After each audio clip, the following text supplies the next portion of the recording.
I really doubt that kind of money is what anyone is truly after, right? Yeah. And I think, often when I say something like that, like people rightly question me. Hi, I'm Brilliant, your host for this show. I know that I'm incredibly blessed. As the son of self-made billionaires, I've seen the high price some people pay for success, and I've learned that money really can't buy happiness. But I've also had the good fortune to learn directly from many of the world's leading teachers. If you're ready to be, do, have, and give more, this podcast is for you. My guest today is someone who uses his strengths, gifts, and talents in a variety of ways to solve real problems for others, and also to find some measure of self-expression and to earn a living in the process. I think it's the dream for many of us. His name is Adii Pienaar. He's a family man, he's a seeker, he's a learner. He's also a 3-time founder. He founded companies, some of which you might have heard of, especially if you work in the tech space: Cogsy, Conversio, WooCommerce. A couple of those had multi-million-dollar exits. So he knows a thing or two about building and growing a successful business from the ground up. He is also a writer. His latest book is called Life Profitability, the New Measure of Entrepreneurial Success. He's also written a book called Rockstar Business, another called Branding, and he's written a book of poetry. He's been featured in Forbes, Entrepreneur, and Startups.com.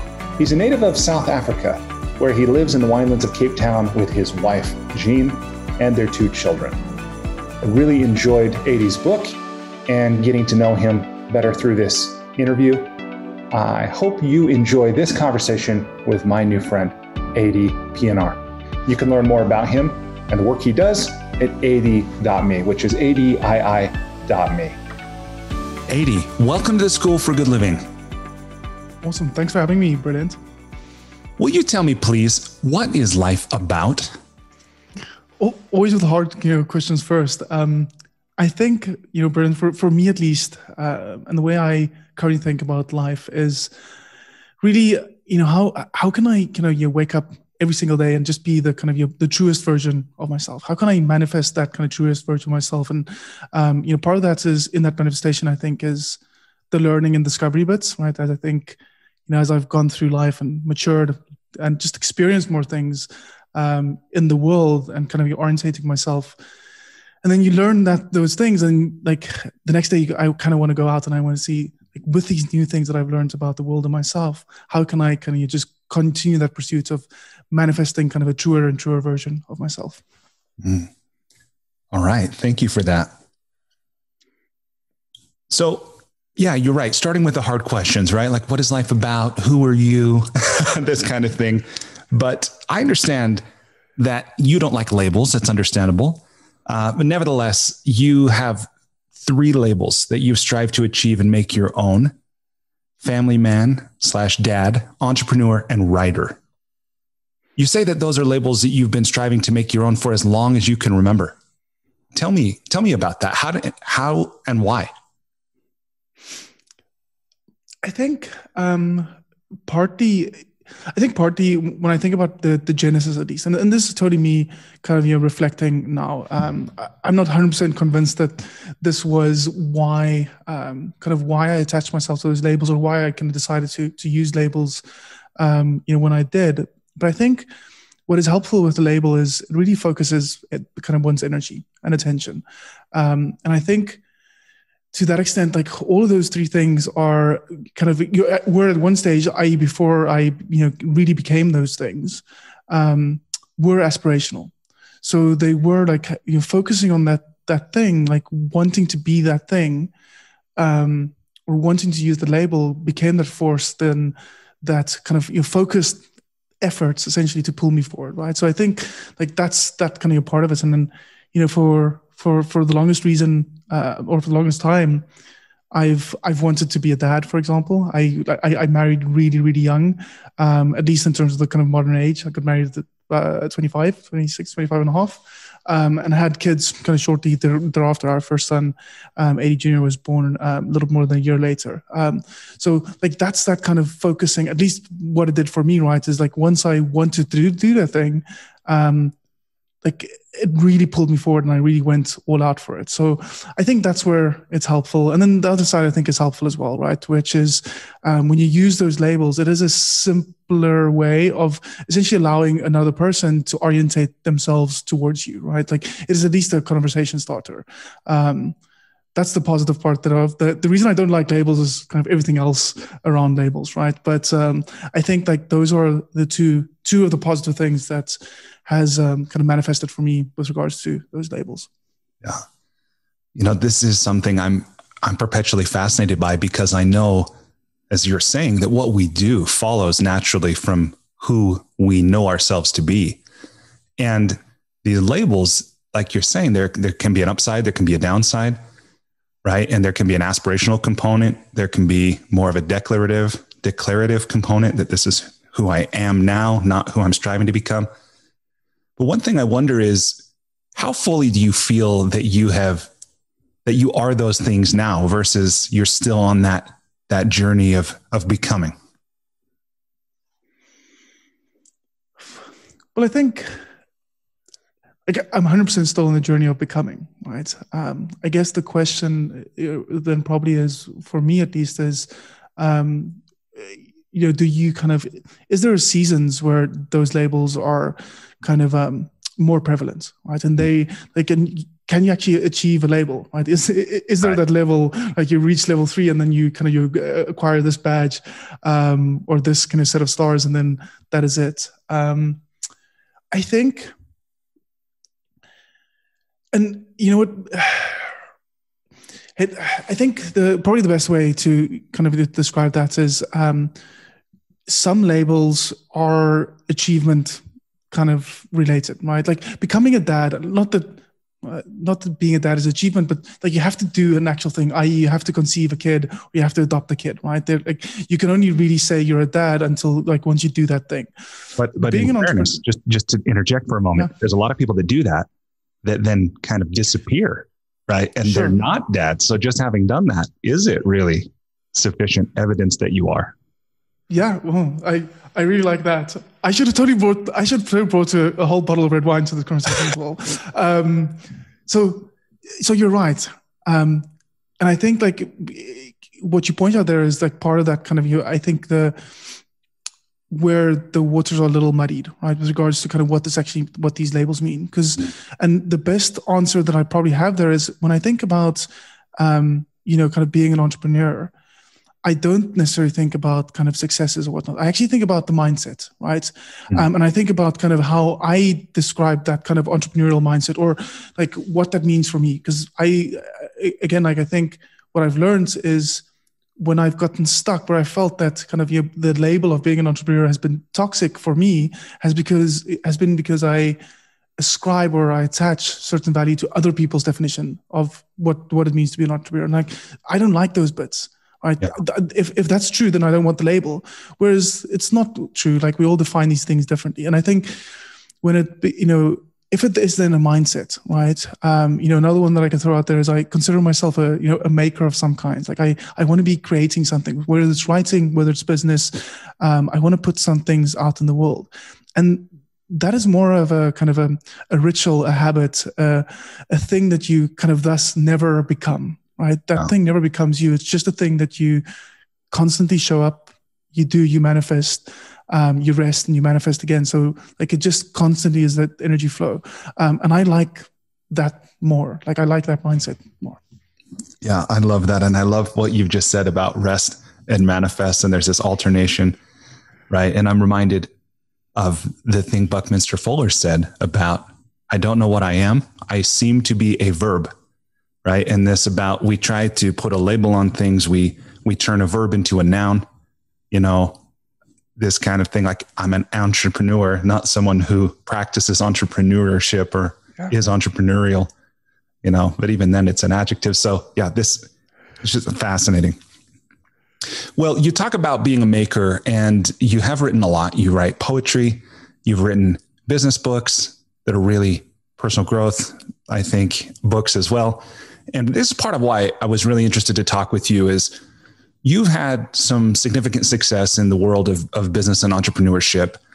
And as I look at my dad's entrepreneurial journey, my mom and dad have been very successful entrepreneurs. And my dad died 12 years ago at the age of 64. I think he worked himself to death, prioritizing his work above virtually everything in his life for a long, long time. And you've got a little bit of a different take, quite a different take, I think, from what he had.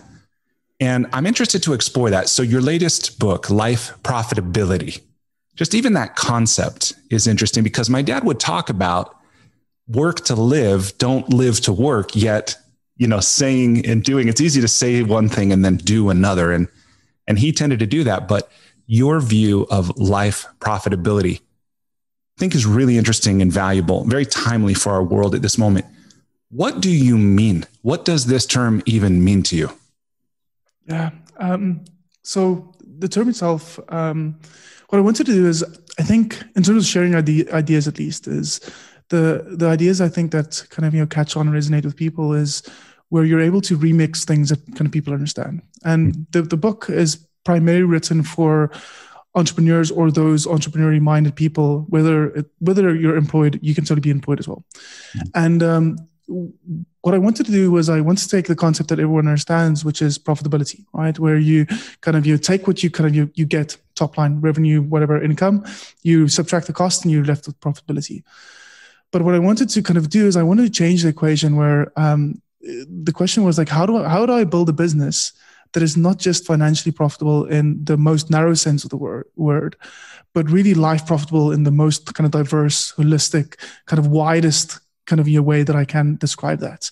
Because I got, like you used the words there, kind of work to live versus, live to work. I don't like that kind of either of those, right? Like, because it proposes that the one kind of is like, it's like black and white, right? And like it's very binary, and I just don't like that, right? It doesn't gel with me. And I think, work should just be part of life. One's ambitious pursuits, one's hobbies, the things that one creates, what one manifests in that realm, at least in that realm where we do need to earn money to pay bills, right? I think it's just part of life. So orientating one's attention to really living the most meaningful lives we can, like that should be, I think that should always be the goal, right? That, like, and again, like age-old question, what is the meaning of life? We should answer that question. And I don't think you find those answers by kind of exclusively kind of you building a business. Dang. I think, should I drop my mic on the floor there? Yeah. Well, in fact, I think that many people, this is just one of my theories as I go through life, that many people attempt to avoid answering the question by building a business. Exactly right. Because it's, doing those things are considered a social good, right? Like even working 80-hour weeks, like people wear that with a badge of honor, right? Like, I'm a hard worker. Like, look at me work so many hours, right? And it's like we're not criticizing you for the really crappy parent you're being at home or really crappy partner you're being to your spouse, but well then, you working 80-hour your work week. So yes, it does become, I think, that distraction. And the worst part thereof is that it gets validated, right? Like the mainstream kind of, it says that behavior is okay, right? That's the thing that we've just accepted, that this is actually okay. Like, we're allowed to do those things. And that keeps us distracted. It keeps us distracted from kind of, all of the other things, all of what I at least, call now like life costs that we are incurring along the way, because we are so kind of distracted with this pursuit, this ambitious pursuit of building a business, becoming rich, whatever, becoming famous, being relevant, like all of those things that one might kind of, attach to the pursuit of business itself. Yeah, no doubt. And, many books are written by people who have had significant success. And this is kind of a look at me, here's how I did it, you can do it too. It's a 3-step formula or something like that. But this book's a little different because you include lessons from, as you say, 14 years of some failures too, right? And I'm wondering what can people learn from you without having to go to the school of hard knocks, so to speak, and learn on their own? Tell me about those failures. Yeah. So many, right? the thing, like one of the recurring theme and so many of those is literally my inability, especially in the past. I think I'm better with with it today, but of being present in what should be the most important moment right now, right? Because oftentimes, I think life is kind of magically complicated in the sense that there are kind of at any given stage during a day, week, month, there are multiple interesting things that are attracting our attention for good or bad reasons. And I think, being, having the awareness in almost real time to be able to do that prioritization and say, you know what, this is the thing that is most deserving of my attention, my true attention, true presence right now. And having that clarity, I think is absolutely freeing. And I think many of those, the failures and those things, again, like regret is not a word that I like using because I think it feels a bit like a limiting belief, right? It feels like if I start thinking about things that happened in the past that isn't favorable, if I call them regrets or if I view them as regrets, like I think I'm going to limit myself from trying things, making new mistakes in future. So I don't necessarily call them regrets, but there are things that I missed out on, right? That I now can never have again because there was a timeliness to it. Because in that moment, I wasn't clear about kind of where I should place my attention, like where I should show up as my whole complete self without the distraction of all these other things that are vying for my presence and attention in that moment as well. And I think kind of, anyone listening, maybe I'm just a sample size of one, but the realm in which that happened most often was in my home and family life. And that's so contradictory, right? Because I mean, as you said, talking about labels, right? I label myself as a family man. And, even with that, the aspiration has always been there to be a really great partner for my wife, to be a really great dad for our boys. And due to what, as I said, due to what is often that lack of clarity of where my presence and attention is needed, I neglected them and I missed moments. And I think I got to a point in the recent past, at least, where I just decided that I don't want that to be the case anymore. Like I don't want to continue accumulating that kind of that bad debt that I can never pay back, because I can delay addressing those things forever, and I can accumulate all these other things in my life: money, fame, friends, etc. But none of that I can use to pay back the debt that I created with the people closest to me. Mm-hmm. Yeah. Well, and how fortunate, I think, for your family, for you to have that realization when you're still pretty young. you're still pretty young, I think. That's great.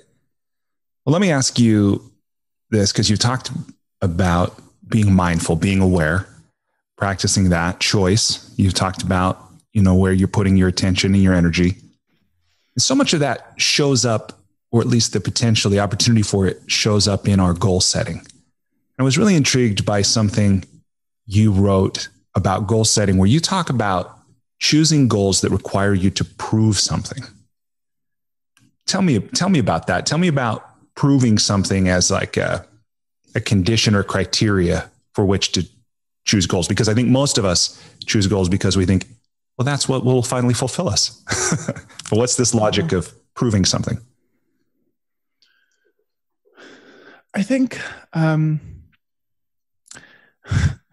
for me, many things start with a curiosity and ultimately a learning of some kind. And I think, somewhere in setting a goal, I'm ultimately trying to answer a question of some kind. And I wouldn't necessarily, when I set a goal, like it might be a simple goal of saying like, what's a good example? I'll use a concrete example from my past, right? So, but 5 years ago, I ran my only marathon, first and only marathon. And I said, because I am the ambitious kind, I set myself the goal of running a sub-4 marathon, which I subsequently learned only 25% of people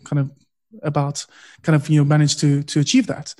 And for anyone listening, I weigh about 100 kilograms. I know that doesn't translate for everyone. It's into pounds and stones and whatnot. And I don't have your typical kind of runner's body. So running a sub-4 marathon was hard work. But in setting that goal, what I'm actually asking myself is, can I achieve this? Can I persevere?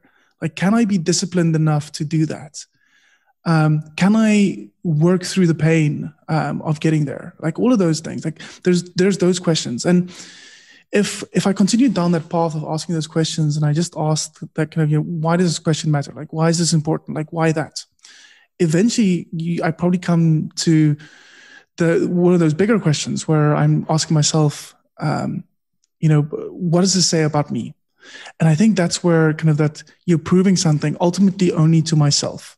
And again, like I think I say that now. For the longest time, I still do, and I still get into this trap. And I know when I get into that trap, I'm really unhappy, and it's really kind of a distraction from what I should be doing, because I start wanting to prove myself to others, and I'm like I don't have to. Like, none of us have to prove ourselves to each other. Like, I think in that realm, like, we should only be. Like, we only need to be. And if we had empathy and respect for each other and acceptance, like, all of us would only ever have to be ourselves, unique, magical individual.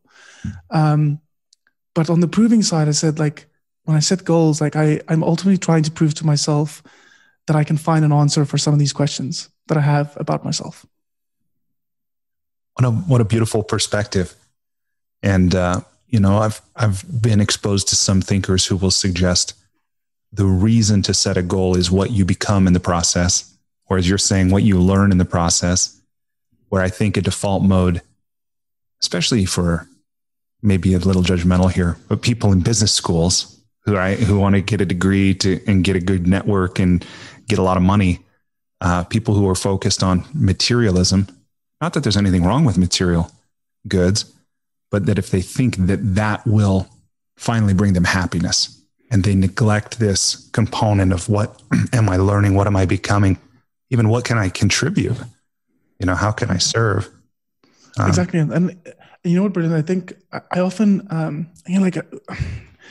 this, when I go down this path of, because what I want to say is, money does not solve those, to your point, like, money does not suddenly buy happiness, right? Like, I don't think, and I don't think that's true for anyone, by the way. And that there's very few things that I will say that are these kind of meant to be these global sweeping statements where I propose some kind of universal truth. But I really doubt that kind of money is what anyone is truly after, right? Yeah. And I think often when I say something like that, like, people rightly question me and say, like, listen, you're 80, like, it's so easy for you to say that now. Like, you've kind of built and sold 2 very big successful businesses, right? Like, you've got money. It's not a challenge for you anymore. Like, why tell someone that still aspires to do something similar that it's not going to make them happy? And I think the key thing is just, because I agree with you, money, capitalism, all these things are parts of the world that we live in. And I don't see those things changing anytime soon. And I don't think that they are fundamentally bad either. I do think, and that's kind of with life profitability at least, is I hope that it is ultimately a conversation starter that we can kind of start augmenting and evolving our understanding of these things, right? But what I do think is important there, in that realm of kind of whether it's setting goals in terms of kind of some kind of monetary achievement, is just really being clear about what you hope for that kind of to mean for you, right? Because oftentimes they're like, people want the stuff that money can buy them.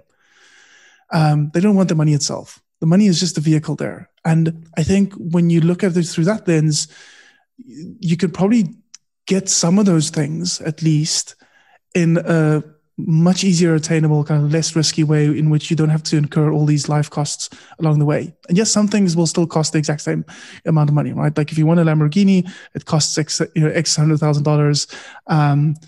And like, no amount of thinking through it in a different way is going to change how to get there necessarily, right? But even in that realm, like, I've heard like people saying, like, people that are into sports cars, for example, like, fair enough, you might not be able to buy one, you can probably save enough to rent one for a couple of weeks, and then like you had it, and then you realize like, okay, this has been fun. Like I'll just drive my whatever other car, right? Like I'll stay at home, whatever the case is, right? So I think having that clarity at least, and thinking through what is it that I actually hope to achieve, and is there a less risky way of getting there? Because again, like the thing that I love this. Henry Thoreau said that the kind of cost of anything we do in life is just life. Right? Like there is that opportunity cost with every single thing we do. And some things we can kind of sequence and we can get back to. Other things, birthdays, births, deaths, like some things are just moments in time and there's no way to ever repeat them again. And those are the things that I think like we don't want to risk missing in this pursuit of these longer term goals that we set ourselves. Yeah, absolutely. And having that awareness, right? I'm reminded how much of this comes back to knowing ourselves, knowing our values, and also having like you're saying about empathy or compassion, that, these things change over time. We're not static beings. We're very fluid. So being, I would say, gentle with ourselves, as some Buddhist teachers might say. Yeah. But I want to explore something that you just touched on a moment ago about, now that you've built and sold 2 very successful businesses, global technology companies for multi-million-dollar exits, which congratulations, by the way, that's pretty awesome.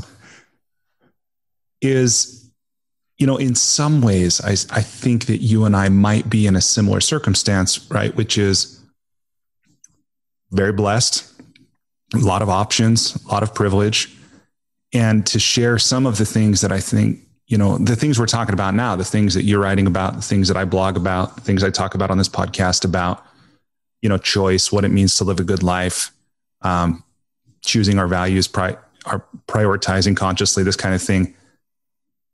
I've heard how people can say, well, that's easy for you to say. That's really easy for you to say. You don't live where I live. You haven't been what I've been through. And that's true. But at the same time, I choose to believe that there is a certain perspective that comes with that, of saying there is an authority that's saying, look, if you think that being where I am is going to bring you happiness, I want to encourage you to rethink that and to see what you can do to find happiness where you are now. But part of this I'm just exploring, but part of where I think I'm going with this is you've also written some about privilege, right? And I'm especially in this moment, just COVID and cancel culture and what's going on in the United States, your country, South Africa, with a deep history of division and wounds. How do you think about privilege now?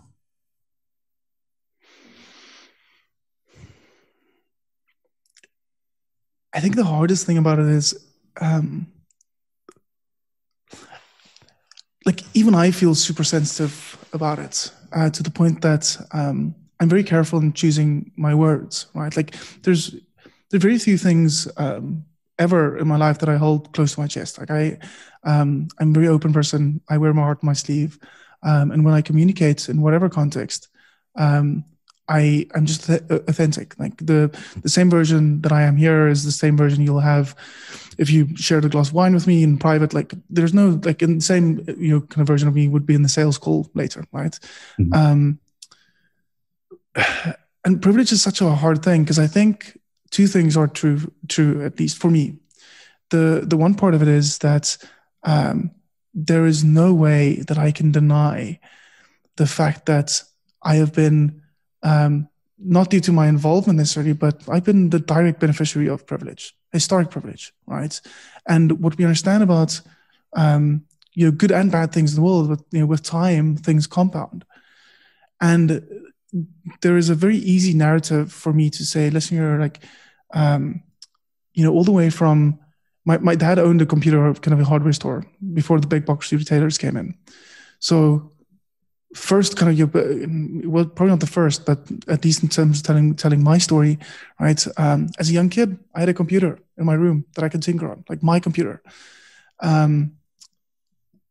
And you start connecting those dots, like from that moment, and how that compounds to my parents putting me through university without study debt, and how that meant that kind of, post-university, I took a corporate job for 6 weeks, with the corporate, but WooThemes that became WooCommerce, I'd already been working on that on the side, and I could essentially make that jump knowing that I had a safety net. Both my parents, like, they were kind of upper middle class, like they were safe financially, so I could fall back there, and at least I didn't have study debt, right? Like if my income suddenly went to zero, I didn't have mountains of debt that I would have to repay, right? And then, in saying that as well, when I think through privilege, just probably the biggest privilege in all of that is the freedom to not be stressed about all these things that I couldn't control, right? And I could focus, and I could think, and I could proactively pursue things that then created more privilege in my life, right? So that's really the one part of it. The other part of it is it's also become hard to have been privileged, right? And that's the hard thing to say, right? Like, because how do I say in the same conversation, how do I communicate that I acknowledge my privilege? And then I also want to say that this year it's hard to be privileged, right? Yeah. It's hard to be classified as a kind of a white tech bro, right? And it's not untrue. I'm just saying that is also not ideal. In South Africa, you referenced South Africa. I was 9 years old when we had our first democratic election. And, kind of integrated society that's the only thing that I truly knew, right? And then when I say integrated, most of my friends still mostly look like me, right? Vast majority. But I at least did not, as a kind of, even as a young adult, did not experience what segregation and apartheid looked like. And I wholeheartedly don't agree with that. Like, I think I'm shocked to this day about how intellectual human beings made that happen, right? Oh. But at the same time, it is sometimes hard to be a white person in a country where white people in the past created these laws that really disadvantaged other people, Black people, people of color in this country. Anyway, both those two, it's a hard thing for me to talk about. And I have actually mostly tried to take the perspective of trying to say less and listen more. I don't think this is my moment in time, for example. I think even though I want to regard everyone as equal, I don't think my house is on fire at this stage. Yeah. And yes, I have challenges in this situation as well, but I don't think it's my moment. Mm-hmm. Yeah, thank you for sharing. Because it's definitely something that I think a lot about, and I think many people feel deeply, but don't necessarily know what to do about it. And on the one hand, I don't think there's anything mysterious, right? Because we all go through the day interacting with people, and we have choices, and there's some point where it's very human, one-to-one, right? And then I think there's another potential where we can become activists, we can push for legislation, we can share a message broadly, on social networks or in gatherings and things like this. But ultimately, of course, each of us gets to choose, where our responsibility is. But thanks for sharing that. Something I think a lot about. One of my last guests, in fact, beautiful woman who's been doing work with Indigenous people here in the States. And, she's not like a rabble rouser. She's not in your face, but she just said really matter of factly, the United States was founded on genocide and slavery. And even if, even though that wasn't you, we're still, like you said, we're still the beneficiaries of that. And there's something there to come to acknowledge, I think, to come to terms with, to do something about. So anyway, thank you for sharing. Well, because we remain parties to the status quo, right? Yeah. Like, that doesn't matter how we got into this, but we remain parties to the status quo. Yeah, no doubt. Well, let me ask you something that's maybe kind of on the other side of this, which is then what I would say comfort. right? I remember hearing an interview once with someone I admire quite a lot, which is Tony Robbins. And he was asked, Tony, what's the number one most important quality for an entrepreneur? And I'm curious, by the way, how you would answer that. What do you think is the most important quality for an entrepreneur to have? The biased opinion is probably perseverance. But I actually think curiosity. I think, that like true curiosity, like I just want to learn, like keep asking questions, because that translates into so many different ways across the spectrum of like different parts of the machine within a business that you need to kind of, to figure out. But really curiosity, I think it's such a fascinating, both as a catalyst and also just as a enduring kind of, force if you maintain that energy, that curiosity. Like that's probably where I would go to. Yeah, I love that. And I share that view.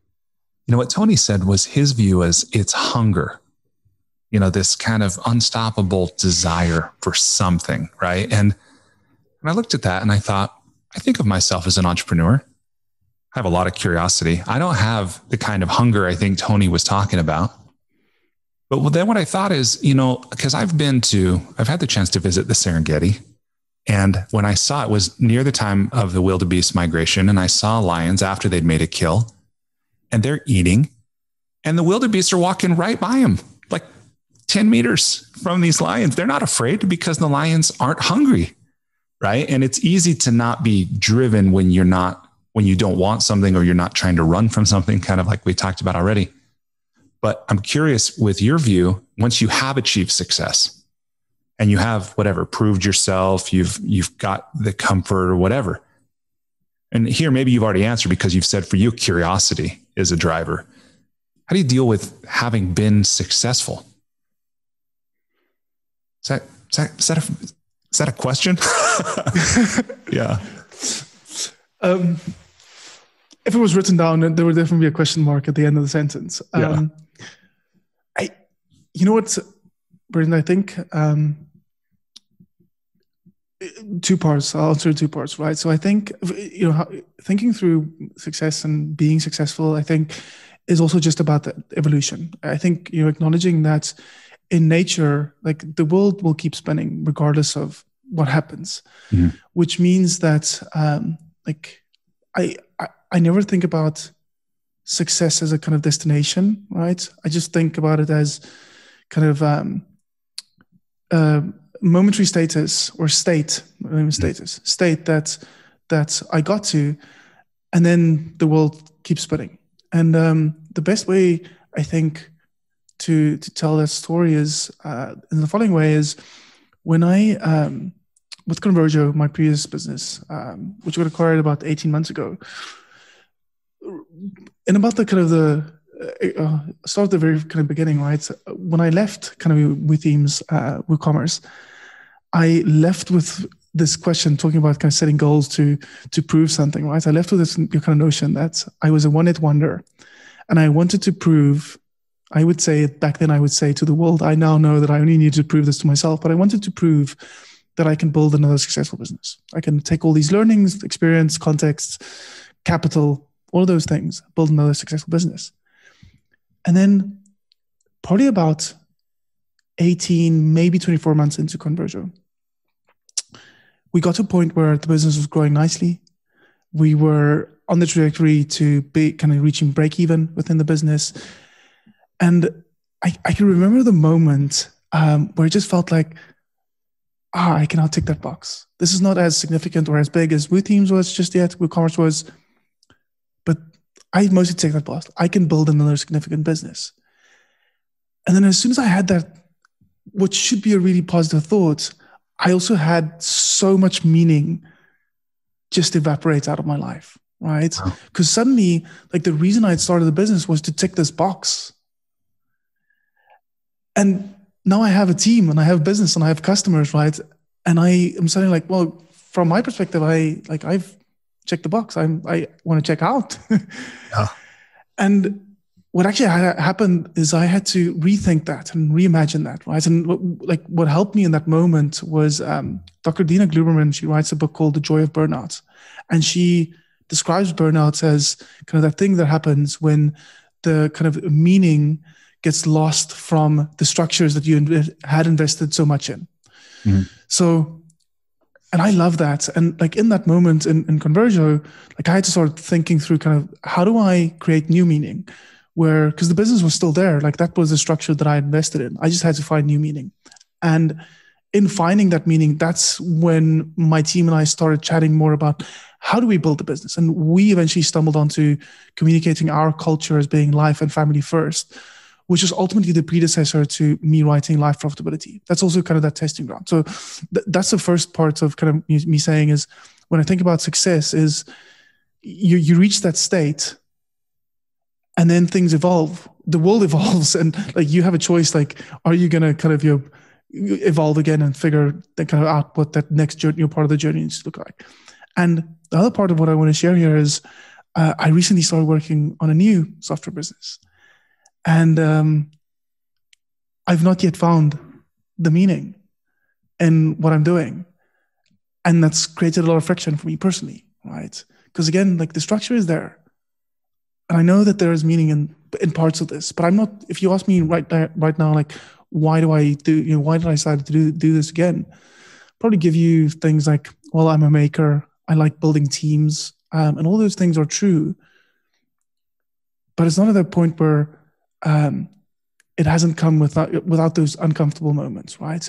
And the reason I share that is I know that I'm also just in that moment in my journey where I'm evolving again and I'm figuring out this again. And I don't need the answer right now, but I know that I need to continue working towards finding that answer again. Yeah. What an amazing awareness, right? To know that. And I think this is something that I feel like I grapple with, which is the balance. For me, it feels like the balance of the head and the heart. Because, as we know, Simon Sinek, and we can be very intellectual on what's our why and so forth. But at the end of the day, we're emotional beings, and how to balance that or what to do with it once we sense some kind of an awareness, like, hey, I haven't totally found the meaning here yet. And then is it ours to find or to create, to declare and then live into? Ultimately, again, I think these are pretty deep and important questions, but very individual ones. Yeah. And I'm not a big gamer, but I used to play more games as a kid, right? And in the strategy games, you always had the kind of the fog of war, right, on the map. And you had to explore, kind of go into the darkness to lift the fog of war so that you could see kind of the landscape and you could see what is there. And sometimes the enemy lay there waiting, right? And I think in that regard, like I totally think it's possible to kind of artificially kind of create that meaning, right? And I think the challenge there is to really, like, once you come up with a narrative about what that meaning is, to really kind of stress test it against the values that you have for yourself or have identified and make sure that there's alignment there, right? But I still believe that these things are mostly an exploration. Like the way to lift the fog of war, the way to build the vocabulary around kind of who you are, what you value, is like, I think it is an action, right? In that sense, like it is not a thought experiment. I think it is an action. I think we learn by doing. We learn ultimately by putting ourselves out there, even if it is kind of intellectually in a conversation with someone else, like you and I are having, right? Like this conversation kind of in beautiful ways starts lifting a fog of war, even if we're not even aware of it, right? Yeah. Even if it comes like a week later, I'm like, you know what? In that chat, the brilliant I had, like, there's this little light bulb moment. So I think it is doing, right? I don't think it is just sit in a room, like isolate, be independent. Yeah. And again, like I think you're spot on though. We should be careful about then taking those realizations and then constructing a narrative just because we're creative kind of people that can do those things. Yeah. We should totally stress this back again with what we at least understand already, right? That's not the realization part, but the part that is, again, like values. I think values are the things that you've been aware of for more than 3 minutes, right? Yeah. Like those things that have just, been with you for a longer amount of time. Yeah, absolutely. Well, I'm curious too. You mentioned something about team building, and this is, I think, an essential part of building a successful anything. There's only so much any one of us can do, so much talent we have, skill, energy, knowledge, like all that. What have you learned about building successful teams? Probably the biggest counter lesson to anything else that I will say that doesn't sound ideological is, I think, even the most independent kind of person that loves working autonomously, they want some structure, right? Yes, they want ownership, but they also want to be held accountable. And I think in all of those things, in the way we build our teams, we need to make sure that we are creating an equilibrium. I don't want to use the word balance, but essentially kind of, both sides of that equation at all times. That was definitely kind of a big lesson for me. And I really only got to it much, much later, right? Like doing the kind of the typical kind of corporate formal stuff, right? Around kind of, and again, I'm not very process driven. I didn't care much for KPIs and such acronyms. But I acknowledge that, like, to truly build a great team, you also need part of that, right? Like, I think there is a way to have that conversation around metrics, for example, around being measured, around performance, that is important. But most of me kind of, I fall in the kind of ideological realm where I believe that if you can find a diverse group of smart individuals that are mostly aligned with kind of a bunch of shared values that the group kind of, is clear about, then all you really want is you want that smart person to show up at work as their whole selves. And then they should just be like magically unique, right? I think that's like literally, if I think about kind of your atoms, like just magically kind of, and I always think about Alan Watts and how, like, whenever he describes atoms, he goes bibbidi bobbidi boo, and like really kind of in the most airy fairy, beautiful, playful manner. But I think when we do that, like that, as those atoms kind of bounce against each other and interact, that's how we create resilience and robustness. But that's also how we spark kind of magic, right? And the outcomes that we want to achieve. So, and I think that happens one needs to create space to do that. And I think the interesting thing about that is that structure and boundaries actually create space. It doesn't limit it. If you can do it in a way that, if you think about, this is going to sound completely left field, right? But if you consider any kind of intimate interaction with another human being, right? Most people get themselves into trouble with their play partners because they kind of encroach on boundaries, right? And then by doing that, they are not getting the thing that they actually want. Whereas if you can kind of create the kind of boundaries and kind of, or not even create, just accept the boundaries and be clear about what those are, it actually creates that safe space where someone is more comfortable with being themselves, right? Which is in your favor as well. So, and that's the way I think about kind of creating space by instilling structure, process, those kind of things. I love that perspective. Yeah, thank you for sharing that. Okay, well, in just a moment, I want to go ahead and transition us to the enlightening lightning round. But before we do, I'm curious if there's anything else that we haven't talked about that you want to talk about. If there's any, whether it's any big ideas from life profitability, anything you're curious about now, learning more about, anything you've changed your mind about recently, just anything that you want to discuss before we kind of move on to another part of the interview. Oh, giving me a blank canvas here without boundaries, brilliant. Yeah, just as you talk about, right? Because I was actually thinking that when you shared about how creativity thrives with constraint, right? But exactly right.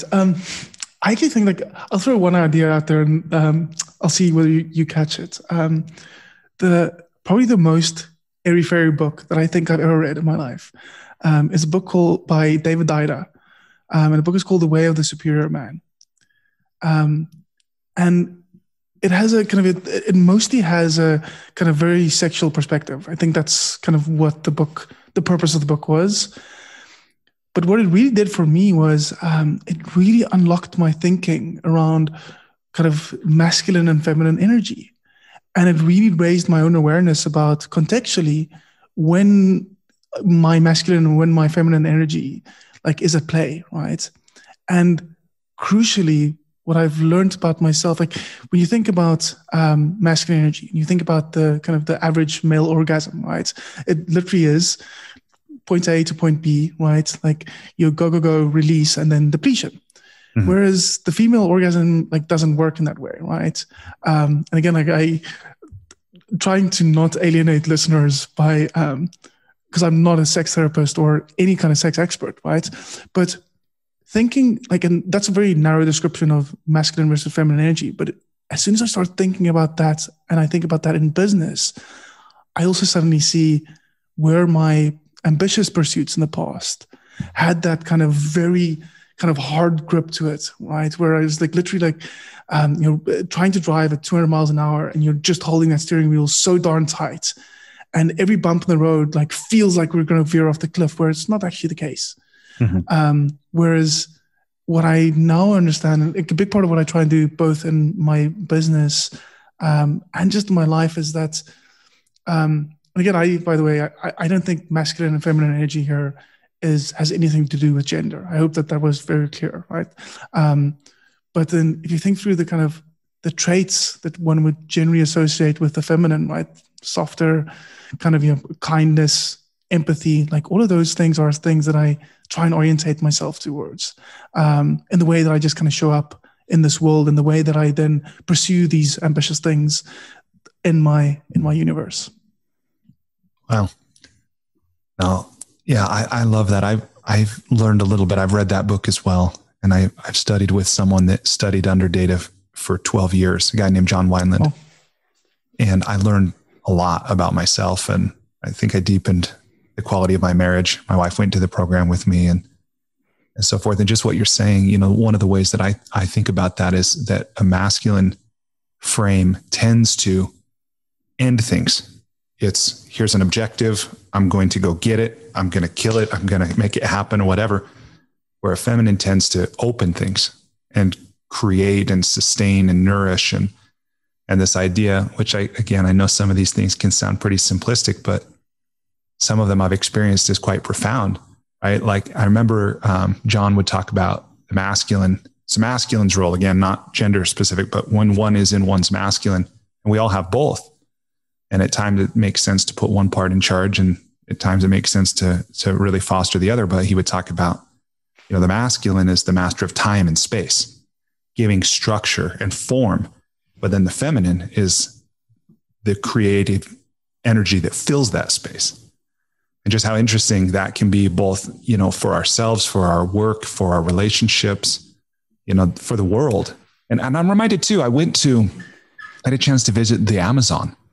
And I thought this was interesting when the masculine role often seems to be to end things, that with the Achuar tribe in Ecuador and Peru that I've had the chance to spend some time with, that the women will actually be the ones to tell the men when to stop cutting trees, when to stop fishing, like when you have achieved enough. It's in that culture, at least it's often their role to kind of rein in that masculine force of go get it, make it happen. Really interesting. I love that, right? And I think, because the way I at least understand that as well, right, is like masculine and feminine, they're like energies, at least they're always playful. And essentially like when you acknowledge both of them, you essentially remove the friction and they can just play and they can loop as different poles. That becomes a very natural kind of self-sustaining cycle. And like the way you describe it there is like, yes, you need that, like we're going to, kind of man make fire, but then, hey guys, like we've got enough fire. We're okay now. Right. And that's just, again, those two different perspectives, two different dominant energies, keeping each other in check in some way. Yeah. And how simple too, right? Even the image of the yin yang, right? The dark and the light and just a reminder that in this existence, at least as we normally, like in, what do we call it? Consensus reality, normal, ordinary consciousness, that there is duality in all things. Yeah. And not even necessarily seeking for balance, but maybe acknowledging when we're not in balance and then allowing or just acknowledging. Yeah, you're right. I don't drink anymore. I made the decision a few years ago not to drink, but I do suspect this is a conversation that could perhaps benefit from some wine. Yeah, totally. Amazing. Okay, awesome. Well, thank you for bringing that up. Okay, well, with your permission, I want to go ahead and transition us to the Enlightening Lightning Round. It's a series of brief questions on a variety of topics. You're welcome to answer as long as you want. My aim, for the most part, is to ask the question and stand aside. Please complete the following sentence with something other than a box of chocolates. Life is like a glass of perfectly aged red wine. Okay, question number 2. Here I'm borrowing Peter Thiel's famous question. What important truth do very few people agree with you on?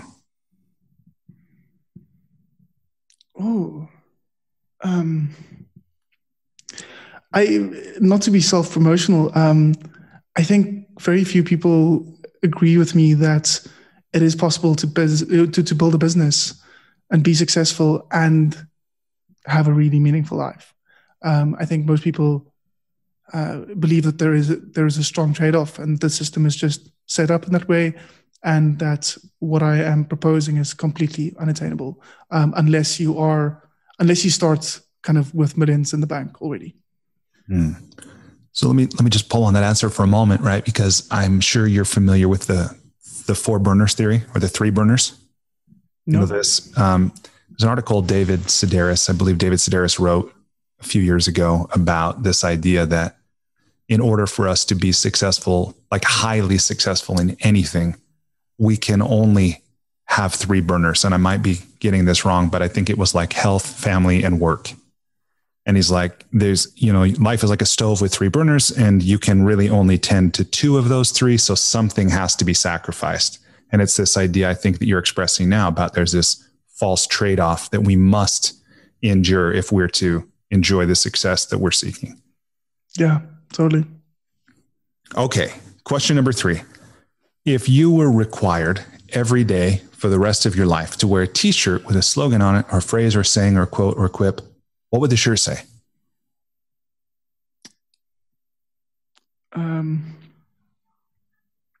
Be present. Okay. Question number 4. What book, other than one of your own, have you gifted or recommended most often? Siddhartha by Herman Hesse. Some context there is, I've reread it a couple of times, and I read it the first time probably about 5-6 years ago. And without spoiling it, it's just a kind of beautiful journey story, and I often recommend it to entrepreneurs. It's not a business book, right?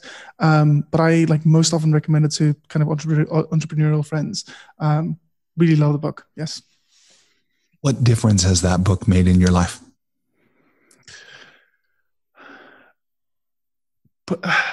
Probably acknowledging or being aware that as the world turns on its axis, life and my journey and my experience of my journey, crucially, is also just cyclical, and that I don't necessarily have to pattern match. Even if I find myself in moments that feels like I've stagnated, because it feels familiar, right? It's deja vu almost. Mm-hmm. That's not necessarily the case. I'm still with the right perspective, and I think the right presence, I can still be making progress on that journey. Interesting. I want to know more about a term you just used about pattern match. I don't have to pattern match. What do you mean by that? I think we live in a world where science, where we truly value science. So science, right? I get it in the kind of world climate that we find ourselves in.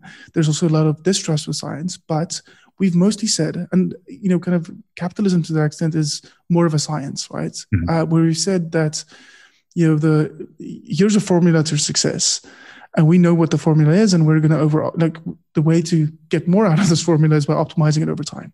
Mm-hmm. And I crucially think that what we've traded for that is art, right? Is the kind of the ability, the qualitative, the things that are more subjective. It doesn't have a formula to it. And I think when we, as a result of that, I've gotten myself in that situation where just because I am on this new journey in a new business, and I suddenly feel something that feels similar to somewhere in the past, even if that led to a bad outcome, I should not be connecting those dots, right? And I think the bigger picture here, now that I say that, is like where that's how I would describe pattern matching. But where that comes from is that's what mindfulness like truly helped me do. Like the biggest challenge that I had was in my most important relationship, in my marriage. I had gotten myself into, this is years ago before I got into mindfulness, but I got myself into this really bad cycle of telling a story about all the things that were wrong in my life, and thus my marriage, and thus with my wife. And I started connecting all these dots because I could pattern match, right? I'm a scientist. Like I am pragmatic. I've got a rational brain. I can do these things. And then that didn't get me where I needed to be. In fact, that almost risked everything that was important to me. And then what I ultimately learned through mindfulness was how I should never have connected those dots, because they weren't as related to each other as I thought they were. Just because the sensation seemed to relate them doesn't mean that they were factually related. So that's kind of that pattern matching, connecting the dots. Yeah. Well, thank you for breaking that down. I'm really curious about something you've shared there, but maybe I'll come back to it. I know we got a few things to cover still, so we'll keep going. Okay. So you've traveled a lot. What's one travel hack, meaning something you do or something you take with you when you travel, to make your travel less painful or more enjoyable? Ooh, probably my Kindle. Like I predominantly read on a Kindle, and I like that. For me, broadly, like that's just the hack, because I can stay away from my phone. So from airplane to kind of being in transit, I interesting enough, that's still probably the biggest, one of my bigger challenges in life is, I need to love all parts of the journey, right? And being in transit is just not part of that. I'm very masculine still. Like I want to get to destination. Yeah. But my Kindle, like whenever I travel, I do a lot of reading in those in between times of not doing whatever the other purpose of, for the travel was. Awesome. Okay. Question number 6. What's one thing you've started or stopped doing in order to live or age well?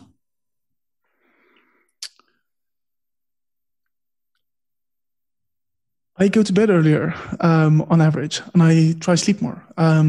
I think my biggest unlock is understanding the notion of sleep debt as well. And that's like, I can't, kind of sleep only 5 hours on weekdays and then, try and catch up on kind of weekends, because it doesn't work like that. So I'm nowhere near perfect, but I know average is a solid like 7.5 hours a day worth of sleep. And it is a discipline, because I am easy to rise in the morning. I wake up between 5 and 6. I'm not religious about kind of, when I wake up in the mornings.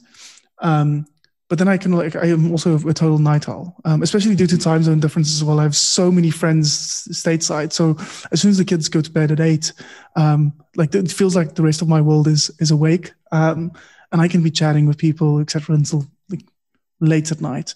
So it has been a very kind of concrete discipline. Say, hey, that's fine. Like all of that's good, but I need to get some sleep.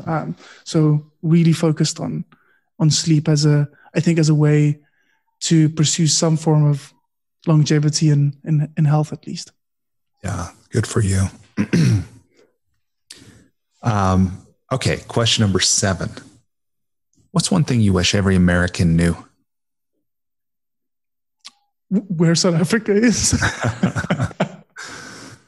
I would like if we really literally took stereotyped every single American, probably just get a world map. I think obviously the states itself, people often, most states in the United States, single states, are probably the size of the whole of South Africa, right? Or close to it, if you combine 2 or 3 kind of bigger states. South Africa has a population of about, I think, 60 million people today, as context. But in surface area, it's not massive, right? But I often, maybe this is just me kind of being, kind of feeling like the rest of the world doesn't get the attention. Like in the last year, kind of around the presidential elections, it just felt like the States so dominated kind of all of the airwaves.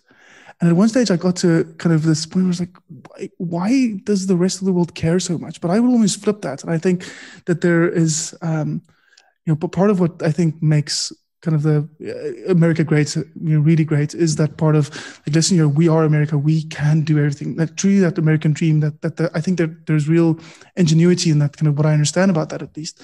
But I also sometimes think that it lacks that empathy for the rest of the world, which often plays out in that we've all seen the kind of videos where they would ask the average person on the street, like, where is this country in the world? Just point to it on the map, like approximately.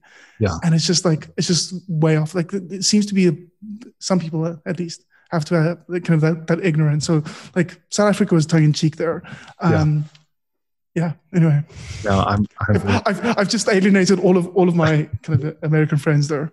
No, this is one of my favorite questions, just because many of my guests are not United States citizens, and I'm always interested to hear people's views. Clearly, we've got a lot to learn. By the way, my answer to this question is how to speak another language, because I think there's so much that comes from that, including other cultures exist. Yeah. So, okay. Yeah. Question number 8. What's the most important or useful thing you've ever learned about making relationships work? The most recent one that's been significant is if you have the ability to de-escalate a situation, de-escalate that situation. How do you do that? Sounds easy. I think probably just that awareness, right? Like when I think the tricky thing in relationships are normally the kind of the arguments, right? It's the bad parts. It's like the good parts are the easy bits generally. It's the kind of the bad parts that leave the scar tissue and wounds. Mm-hmm. And I think a key there is to, like in the moment when a conversation is not going well, for example, or interaction or situation is not playing out in a favorable manner, acknowledging that, like, how do I short circuit this very bad kind of rabbit hole like loop that we're on here?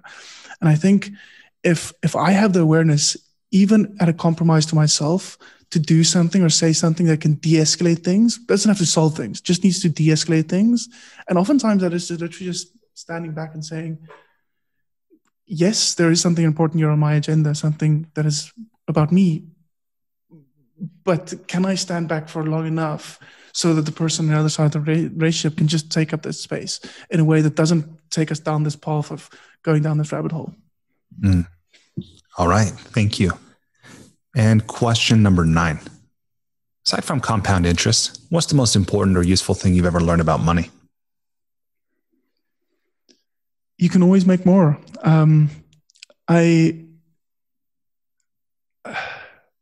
That's mostly the sentiment there. And where this comes from is, I'll never forget an early mentor of mine, a gentleman by the name called Heaton Shaw. At one stage, Heaton was kind of, I would say voted, regarded as the most generous founder in Silicon Valley.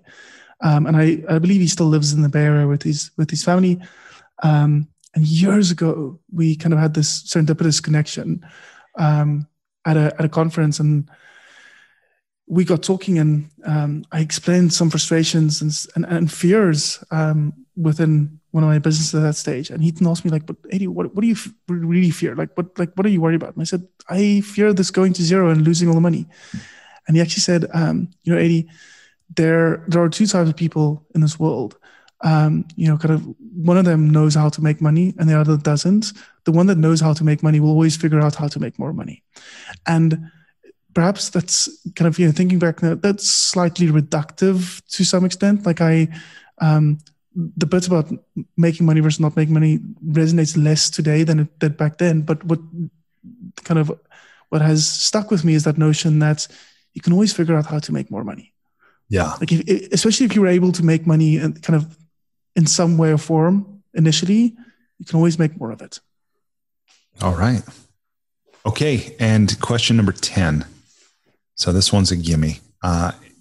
And I do have just a few questions about writing and the creative process before we wrap up. But in the Enlightening Lightning Round, final question, if people want to learn more from you or they want to connect with you, assuming you're okay that they do, what would you have them do? Yeah. What I love that people do actually is people that do kind of go through the effort of finding my personal email address, which is not that hard, and sending me don't spam me with generic stuff, right? But sending me any kind of unique email. I am very good at responding. I'm not perfect, right? But I'm always open to having those serendipitous connections around certain things, even if it's tiny and it's but I think therein lies humanity as well. Is sometimes having, seemingly frivolous initial conversations or interactions, even not even a full conversation. But without those, we also don't know what could have happened, kind of thing. So, if someone pings me with something kind of interesting and meaningful, and that is related to me, doesn't have to be relevant to me in that moment. I really appreciate the thoughtfulness. Awesome. Okay. And another thing I'll share here is that as an expression of gratitude to you, Adii, for making time to share so generously with me and everyone listening of your experience and your wisdom. I have gone on kiva.org, the microlending site, and I have made a microloan, $100 microloan to a woman entrepreneur in Kyrgyzstan named Erkinoy. She's 44 years old. She's married. She's got 4 kids, and she will use this. She raises livestock and she has some agricultural practice. So she will use this to continue growing her business, improve the quality of life for herself, her family, and her community. So thank you for giving me a reason to do that. Awesome. Well, thanks for taking the initiative there. Yeah, my pleasure. Okay. So the final part of the interview here, just a little bit about writing and creativity. So one of the things you referred to yourself as a maker earlier. That reminds me of the article, the pretty well-known article by Paul Graham about manager schedule, maker schedule, and about how every one of us has the opportunity to choose how we're going to spend the 1,440 minutes we have in our day. And not all of us who have creative aspirations use those in a way that allows us to actually complete and publish or ship our creative work. How do you think about and structure your time so that, and by the way, I was reminded because you're so generous in inviting people to contact you. But as you said, those, although there can be serendipitous connections, those are also interruptions and potential distractions. How do you manage your time so that you actually get your writing done? Yeah. So the interesting thing, I am generally, both in writing and general kind of work, any kind of deep work where I need to do actual work, not the kind of management stuff or not the kind of connection part of the things around it. I'm very impulsive actually. And I tend to want to follow my energy in that to that extent. I struggle with sticking to a writing schedule, right? Which probably means I will never be a great writer. Part of that me acknowledges that bit, right? I think, that's not the point. The point is I write impulsively and I thus write in spurts. And I do my best work in that same way, where I can essentially, check in with myself about where I'm at and in this moment. And when I say in this moment, it sounds very airy-fairy, but I will often get stuck into something at work on any given day. And then I would make so much progress and I would feel so good. And I would cancel meetings, for example, or other obligation, or shift things in favor of continuing down that path, because the energy is there at that stage. And it's just kind of seamless and frictionless. So that's what I generally tend to do, which means the other part of it, at least, is because that is in itself would be too kind of scattered to make any meaningful progress on any project, is to at least then, once I come out of that, kind of take that step back where I can essentially be very clear about what are the kind of actual priorities here and what are the things that relate to that. Because I still need to ensure that I am making progress on all those things. Like I can't indefinitely cancel meetings, for example, in favor of doing this deep work stuff. But I think that's in terms of kind of, how I write, at least, like I do that, set priorities, follow my energy. And then the other part is, acknowledging where I need help, right? And the help is oftentimes in either in unlocking some of the things that are in my head, right? So through conversation, right? Having some kind of, muse or editor. With Life Profitability, I had a really great editor that worked with me after the first draft of the book. And we essentially kind of evolved that into the book that was eventually kind of published. And part of that, as I said, was that unlocking function. And the other part was accountability there, because we had weekly meetings in which we kind of worked through these things. So it created a bit of that structure, again, talking about creating space by putting structure in place. But I didn't need that at the beginning of the project necessarily. Like that was for the second half of the project. The first part was more free form and me kind of also not necessarily having a timeline. That's, by the way, like, it's interesting. When I create, and a lot about business is not that, right? Like there's timelines and there is a sense of timeliness, and I still fall in the spectrum, like, well, we don't have to run at 200 miles an hour, but we also can't kind of, sit still kind of thing. Like, the progress needs to be made. Whereas in the other thing, whether it's the book, you mentioned kind of me writing poetry earlier, like I love the fact that there's no time goal with regards to those things. Like, so I can just take my time with writing. And if I write 3 sentences today and I write, 30,000 words tomorrow, like I never did 30,000 words in a single day, but just like trying to kind of, again, light and dark, like kind of comparing the two states. But I can do those things because it doesn't really matter. Like, because the only person that progress matters is me. Right. So anyway, that's a ramble.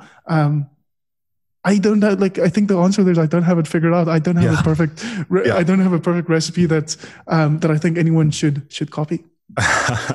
Well, thank you for sharing that. And I suspect that what listeners might find valuable in that is this idea that you don't have it figured out, at least as you're saying it, yet you publish, right? And that's something many people aspire to do, but for one reason or another, they don't ever do. And there's so many things I realize people can take away whatever they'll take away. Part of what I'm taking away from what you're saying is that is very individual. So we find what works for us, and you do that. And then something else that I'm curious about, you talked about this a little earlier, that you had written the book, you've written Life Profitability for entrepreneurs. But I understand also that a lot of your writing, you say, your audience is initially, at least, it's yourself. You're writing for yourself. So as you're writing, what's your relationship to your reader? What's that like? Yeah. Well, and like to that point, since I am like, oftentimes I'm the only reader, which means these days I try to be very kind, to be honest. I try not to shock. Because words are harsh sometimes. So I try to be very, very kind about the kind of how I share ideas, and especially around, really, I think, acknowledging that I am just a sample size of one, and it doesn't matter how great I think this idea I have is, or how strong my conviction is, for this. I have to accept the truth, which is there are 7-8 billion, kind of human beings on this, on this planet of ours. And they might not share kind of, those ideas or the conviction with the same strength as I do. And I don't need to be polarizing, right? So really, I think thinking through that and through that lens, and it really is, for anyone reading Life Profitability to that extent, is I try to, like, empathy and writing from a point of empathy is really, really, really important. My wife told me this last night again. She says, what is it? So Kristen Bell, the actress, she shares a story where her therapist at one stage told her that, honesty without tact is just cruelty. And I think, that kind of lens, for anyone writing, for anyone sharing words, there is still a nice way of saying something. And you don't have to fall in the way where, like anyone reading, having read Radical Candor, I fall in that ruinous empathy bit often with the way I communicate, because I don't communicate directly enough. But I think there's a way to kind of, when writing and when sharing ideas, when communicating ideas, that having that empathy about where these words will find the reader and what impact it will have. And yes, sometimes I write to provoke and to inspire, but even in that, there should be some safe landing, right, built into it. Yeah. Awesome. Thank you for that. What do you experience is the biggest challenge? What's the most challenging thing for you as a writer, and how do you deal with it? But probably relevance, right? Or that we kind of the question of, like, if I write this and I publish this, will anyone care? And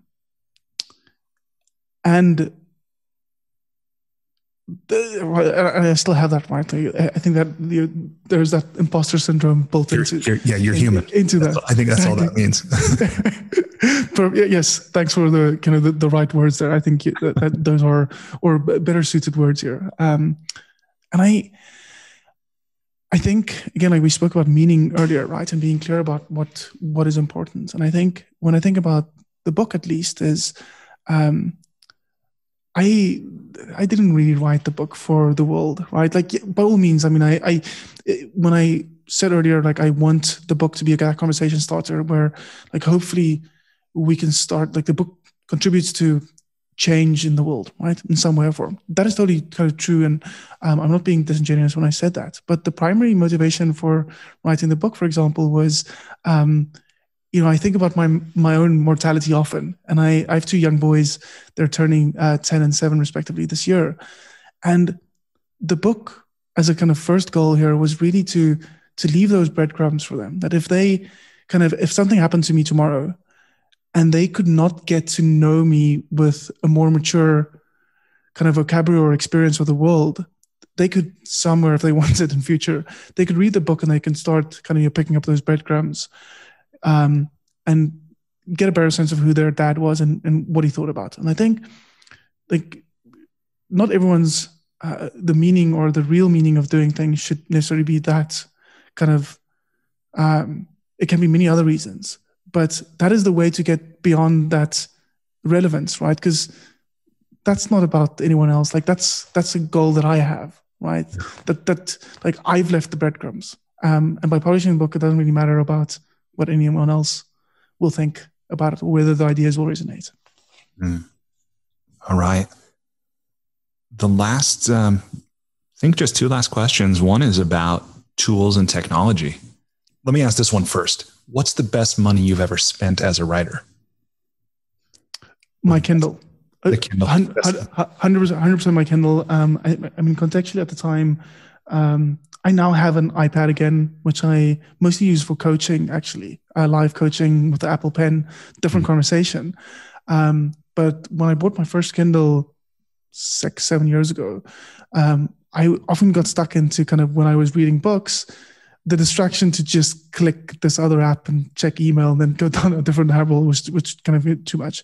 But the Kindle is so lightweight. And I think for me, at least as a writer, like being able to, like, oftentimes books and other ideas, other people's ideas have been the muse, have been the catalyst for me to kind of get into this kind of, stream of consciousness almost, and then kind of do some of my best writing. So like, I think reading more has made me a better writer, and the single thing that I've done to read more has been my Kindle. Yeah. The Paperwhite one. Yes. And mine is 6-7 years old. I still have the same one. I've only ever bought one of them as well. Yeah. I love it. You can read it in direct sunlight. You can read it in bed. Exactly. That's awesome. What tools and technology make your writing easier or better than it would be if you just used a yellow pad and a pencil? So probably as a kind of segue from the Kindle, and I think it's a bit of indulgence at least. But about 3 years ago now, also fascinating when I was at a tech conference, and I saw this guy drawing on a tablet of some kind, and it looked fascinating. And I could see it was e-ink. It wasn't kind of, some kind of Android or iOS device. And I didn't have the guts to walk up to him and say, listen, just tell me what this thing is. Like it looks like magic. And I ultimately Googled this thing, and I ultimately found what it was. And I bought myself one, and it's called Remarkable. And I've got a Generation 1 tablet. And they just released the Generation 2. And essentially what it is, it's a e-ink tablet. So very similar to Kindle, but the actual pen has a soft tip. So the tips actually wear out after kind of writing. And it has it's the closest thing, digital device that has that haptic feedback that feels like pen on paper. Wow. And I now I do all my journaling on that instead of notepads. And for example, when I write stuff that I publish on my blog, I start there. And what is great about it is I can't write with my hand as quickly as I can type. But what it also means is I'm also forcing my brain to slow down slightly, which I think creates a little bit more purpose and a little more thoughtfulness about kind of how I'm structuring ideas, for example. Anyway, I love it. And it has all the other benefits, right? Of like, I can get digital copies very quickly on my desktop, and like, it does kind of OCR, text recognition, or kind of turning that into text. And I use that. Like, it's not perfect, so I have to do editing. Also because I'm not the neatest I don't have the neatest handwriting, but I love that. Beyond that, any software that allows you to kind of enter letters into, onto a page does the trick. Like it's never the tool that's the challenge, even though switching tools at sometimes can create new impetus for kind of writing. I've definitely found that, like, different seasons where I'm like, I know I need to write a little bit more. Let's change the tool. Let's change the scenery, right? And that sparks that. But it was never about the tool. Then it's just a kind of a change of environment, really. Yeah, that's awesome. You talked a little bit before about the editor you worked with and how valuable that was on life profitability. How did you find your editor, and what advice do you have for others who maybe have never worked with an editor, or they've had a hard time knowing which one to work with? Yeah. So probably the best, I think the best perspective to take on this, and I'll throw another book recommendation out there as well, because the concept is totally borrowed from the book, a book by Dan Sullivan called Who Not How. And essentially what the book proposes is that most challenges in life is not a question of how do I kind of achieve X, Y, Z. It's who do I need to achieve X, Y, Z. And I think just that, for the longest time, Brilliant, I went through the process of thinking that I should publish my own book. Like, I can totally do this. I know I can. I've done this before. And when I switched that to like, who do I need to really create the best book here? And I started asking around. I ultimately found a publishing house that kind of specializes in kind of connecting you with this kind of your muse-like editor, slash kind of your ghostwriter, to help take what I've done and just, add that last 20, 30, 40% kind of polish on top of that. So I think they are out there. I think it's just a question of like being very clear about kind of, as a writer, where your strengths and weaknesses are. And then finding, like, literally just go out and find that exact person, or company, agency, sometimes publisher, that kind of augments or complements those things. Awesome.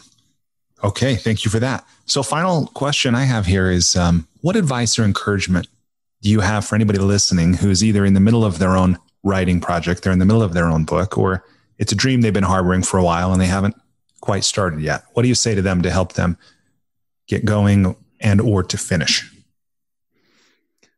I would probably say share things sooner. I think there's only so much that one can do with internal validation and internal conviction. Eventually, one needs to connect with other human beings. We need that feedback loop. We need that kind of high five or even critique it sometimes, right? Like we need that external energy to flow back into the process. And I think the hardest thing is, like, especially if it kind of takes you a long time, right? You're writing a full book, right? 50, 60, 70, 80,000 words. If you're doing that kind of in an isolated manner, like somewhere in a basement, that is very hard. Like you don't have to do this alone, kind of thing. So share sooner, like find ways to kind of share bits, or share kind of behind the scenes stuff, or share the journey, but in some way or form, just connect with people. No, I love that about share sooner and all the benefits that can come from that, right? Like potentially the motivation, like we're getting feedback and we're seeing what's resonating, what's not. We're refining in real time. We're serving. We're not just waiting for someday. Like that's really beautiful. I mean, I think like what I will add there, without going into the tactics too much, I think when like one of the very prevalent things that's popping up in fair enough, like my business circles are mostly tech business circles or retail brands, right? But what everyone is saying is, if you want to sell a product, start building the community first, right? The sooner you build the community around this thing, this journey that you have, the better it's going to be. And I think your writing itself lends itself to that very, very well, because there are ways to start building that community that you can engage and make part of the journey. So by the time you have that book, you probably have, in Kevin Kelly's words, you have that 1,000 true fans built in, ready to kind of buy this final project because they've been invested in this in some way or form with their attention and feedback, etc. for a period of time. So think about building a community. As I said, share sooner. Like even like what people in my circles call it these days is build in public, right? Like warts and all, like with the imperfections, like share the behind the scenes things. People are voyeurs to some extent, but just kind of you build in public, and that's how you build a community for from where the kind of customers for the eventual product comes from. Awesome. All right. Well, thank you for that. Well, Adii, this has been so much fun. I've learned so much from your book, from our conversation. I love what you stand for and what you're doing. I'm grateful for the chance to connect. So thank you so much for sharing so generously today. No, thanks for having me. Brilliant. I had an amazing time.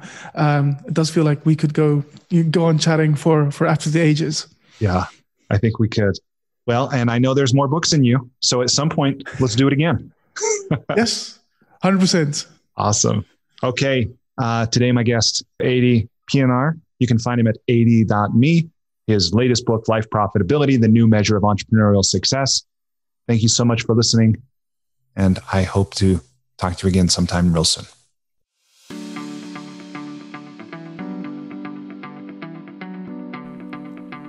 Hey, thanks so much for listening to this episode of the School for Good Living podcast. Before you take off, I just want to extend an invitation to you. Despite living in an age where we have more comforts and conveniences than ever before, life still isn't working for many people. Whether it's here in the developed world where we deal with depression, anxiety, loneliness, addiction, divorce, unfulfilling jobs or relationships that don't work, or in the developing world where so many people still don't have access to basic things like clean water or sanitation or healthcare or education, or they live in conflict zones, there are a lot of people on this planet that life isn't working very well for. If you're one of those people, or even if your life is working, but you have the sense that it could work better, consider signing up for the School for Good Living's Transformational Coaching Program. It's something I've designed to help you navigate the transitions that we all go through. Whether you've just graduated, or you've gone through a divorce, or you've gotten married, headed into retirement, starting a business, been married for a long time, whatever. No matter where you are in life, this 9-month program will give you the opportunity to go deep in every area of your life, to explore life's big questions, to create answers for yourself in a community of other growth-minded individuals. And it can help you get clarity and be accountable to realize more of your unrealized potential. It can also help you find and maintain motivation. In short, it's designed to help you live with greater health, happiness, and meaning so that you can be, do, have, and give more. Visit goodliving.com to learn more or to sign up today.